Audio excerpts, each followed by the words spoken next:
Good evening, everyone. We are required to answer a few questions relating to chapters 1 and 2 in our book. And good evening. And here we go. I'm just going to dive right into it. If you see me look over here, I have some notes over here. I'll try to talk as straightforward as I can, but definitely don't want to get off topic because as a teacher, I'm sure we all can do that. So top 2 skills from question 1 that a teacher leader needs and why I believe that. So looking at the skills on page 5, the 2 that I would pick are collaboration and communication. These are like huge as a special ed teacher, which that's what I am now. And I also feel like that those are the 2 that two skills that my teacher leader needs to effectively share ideas with me or communicate with me. And so the book emphasizes a lot on both. Collaboration is super important for teacher leadership because I feel like teacher leaders are constantly working with teachers in the building and with colleagues and principals. Like they're just speaking with everyone throughout the building and throughout the district. And so I feel like collaboration is a very, very important skill that they should have. And they cannot lead in isolation. They have to collaborate with so many different people in the building. So, for example, the collaboration shows up a lot in our PLCs, which is like teachers coming together in grade level team meetings and analyzing the student work or planning lessons. And so collaboration with our teacher leaders, I feel like happens a lot in those settings. Communication goes right along with this. I feel like if a teacher leader cannot communicate effectively, the ideas just won't spread. For instance, if a teacher leader models a strategy that they learned at a professional learning, good communication, clear communication makes it easier for other teachers to try it in their own classrooms. I love when someone models for me and how things should be done. I have to watch someone do it to be able to like go present the idea in my classroom or with others. And so communication, I feel like would be a huge part as a teacher leader. And as a special ed teacher now and with my special education leader, which is a teacher leader, I feel like a lot of times that is like the missing piece is the communication because they need to be communicating with us a lot. And it needs to like reciprocate to our admin in the building. And I feel like it's always a missing piece that we're all trying to figure out because we've told the principal something, but we've also told the teacher leader something, and then we don't know like who's right. And so good communication, I feel like would make it easier for teachers all the way around regarding anything, behavior, strategies, anything. So those are the 2 that I'd pick. All right, question number 2 were my top 2 dispositions. And so this was also in chapter 1. So what do top 2 do the teacher need to possess and why? So I would choose flexible and being positive. So flexibility, I feel like, is essential because schools like change all the time. Like I feel like there's something that changes and shifts all the time. Schedules shift. New initiatives come up. Or the data shows something that you didn't think that you would expect to happen. And so flexibility is a huge thing that a teacher leader needs to have and be able to adjust to be able to keep moving forward. A lot of times teachers have like this fixed mindset that there shouldn't be any issues.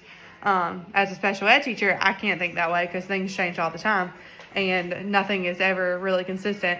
And so flexibility is a huge thing as a special ed teacher that I need to have. And I would expect my teacher leader to also have that as well because of things changing so often. Another example is like at the beginning of last school year when I started at this new district, they had a new reading program being dropped on them like not even a week before school started. Had no idea, nothing about it. No one knew anything about it. The teacher leaders didn't know anything about it. It just kind of like something they had to do. Thankfully, I was familiar with it at my old school. And I actually was asked to like speak about it in front of everyone. And so being flexible with that and going forward with a positive attitude, which will be my next point, will help teachers and colleagues adapt to the new whatever it is instead of resisting it. And so that goes into being positive. So you just have to be, as a teacher leader, I feel like you have to be positive all the time. And even if you don't want to be, you have to like fake it, because it matters so much to the teachers that are in the room listening to you. Because often you're setting the tone for how the teachers are going to move forward or react. And so, for example, if like a tough season comes up for me, like IEP season, when I'm writing IEPs like nonstop, it feels like, my teacher leader, I would hope that she would be positive. He or she would be positive, encourage the team, and remind us of our strengths, and just keeping the morale steady. And so in a general ed setting, I feel like this would need to happen like in a tough testing season. I know I'm primary, so we don't take the milestones or anything like that, but at my old school, I feel like the teacher leader would need to come in and set the tone, be positive, and keep the morale going for the teacher to be able to handle that tough season. So those are my top two. Question number 3. Choose 2 great ways and strategies that we could reward teacher leaders and why. Okay, so this was interesting. I made a few points. So I would think 2 rewards from the book that I would think are especially effective are duty-free planning, and recognition in front of peers. I'm not really one that is big on recognition in front of peers. Like, I don't need that, but also I say that, and then sometimes when it does happen, I'm like super excited about it. So I feel like it's super powerful to be like a simple shout out in a faculty meeting. Like, thanks to Miss Todd for organizing family whatever night. I feel like that goes a long way, and it not only encourages that leader, because I feel like they always have a lot of work on their plate, and I feel like teacher leaders are so busy doing a lot of things. I feel like that would go a long way. And it would show the rest of the staff and colleagues that the leader is like valued. And so I feel like that is a powerful thing. But duty-free planning is also like super valuable, because leadership takes like that extra time outside of teaching. And so if a teacher spends a bunch of hours like preparing for a professional development session, like for example, one of our teacher leaders, she does a lot with PBIS. And I didn't mean to say duty-free planning. I meant to say like duty-free, like not having a duty, and just being able to plan and have a lunch. Duty, no kids, nothing during that time. So giving them a duty-free lunch, or even an extra planning block. I feel like that could be very deserved for a teacher leader, is for them to have that extra time, because I'm sure it takes a lot of time to plan a professional development, and then having to have the meetings, and then all the things, and then also teaching. And so I feel like they do deserve that. And they do, if a good job is expected out of them, that they do deserve the extra time. Hope that made sense. Okay, last question. Question 4 relates to relationship between teacher leaders and principals. So how important is it, in my opinion, for the teacher leader to have a good working relationship with the principal at the school, and why? Okay, the book makes it super clear that the relationship between the principal and the teacher leader is critical. Leadership thrives on trust, collaboration, communication, support. And so if a principal, for example, like invites a teacher leader to help make decisions about curriculum or like a professional development, it shows that their expertise matters. On the other hand, if the principal like doesn't support the teacher leader or their efforts, that could fall like super flat, because the colleagues would not take it seriously.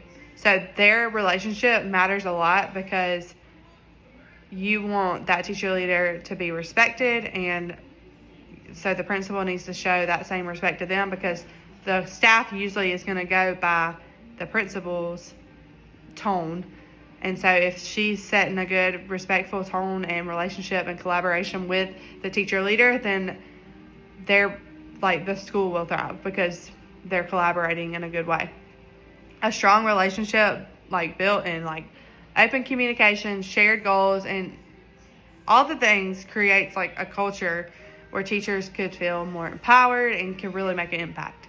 And so their relationship matters a whole lot so that the morale is in the building is really good, and their relationship just really matters.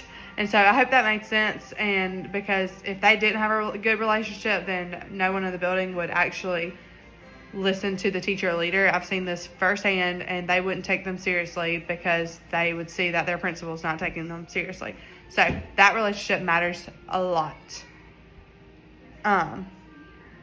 So all in all, of what I think matters the most is collaboration, communication, flexibility, positivity, recognition, and time, and a strong relationship with the principal are all key pieces of a successful teacher leader, because I've seen how this is all played out in schools firsthand. So hope that answered all the questions.